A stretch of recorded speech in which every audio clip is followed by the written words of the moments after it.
पैसा से वाले छी तालीम के लिए बजट पैसा चाहिए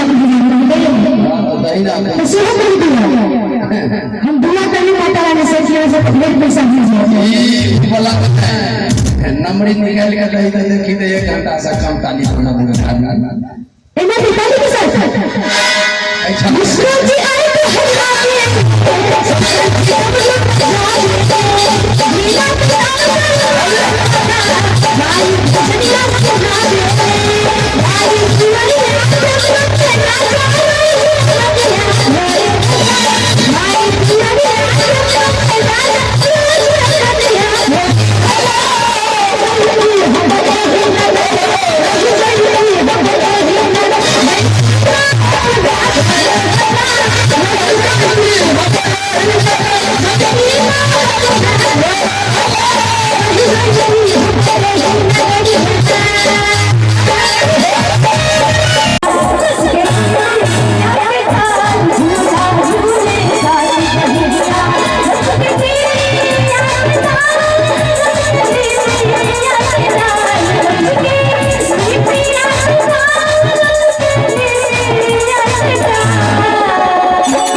माँ के झूला के लिए हम तैयार छी माँ के झूला चलावा के लिए चाची सब ताली झूला झूले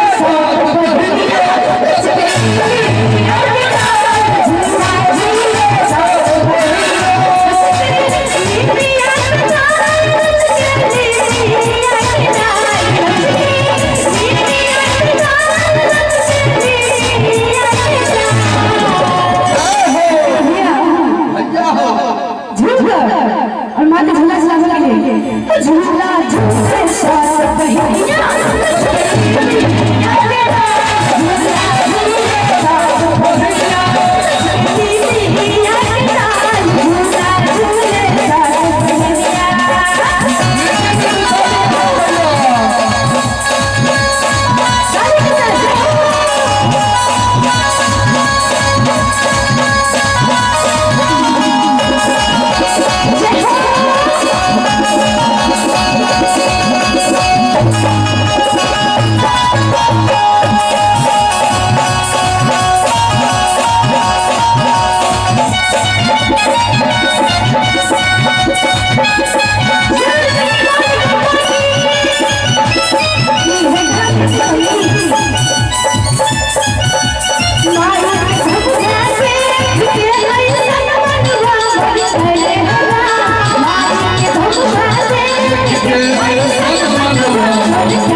ठीक है सबके मन करेला और कैसे मन करेला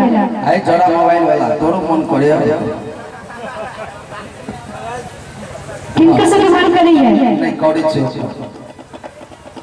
ताली के साथ मौसी हो गोर ले ले हाय रही सही हमरे ही नगरिया रही सही हमरे ही नगरिया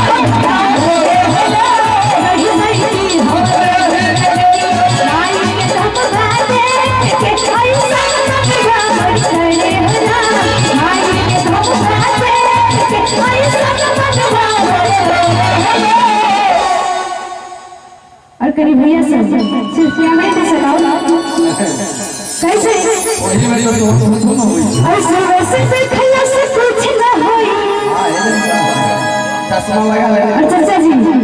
खास कमेंट कह रहल छी बोल टुकुर टुकुर देख रहल छी ऐसे वैसे देखला से कुछ ना होई कैसे चाचा सब इंडिविजुअल के सिर्फ सच्चे के कह रहल छी नहीं नहीं हम सब कह रहल छी हो जब ये ताली ना ए भैया ताली ना बच हम ना खुश होई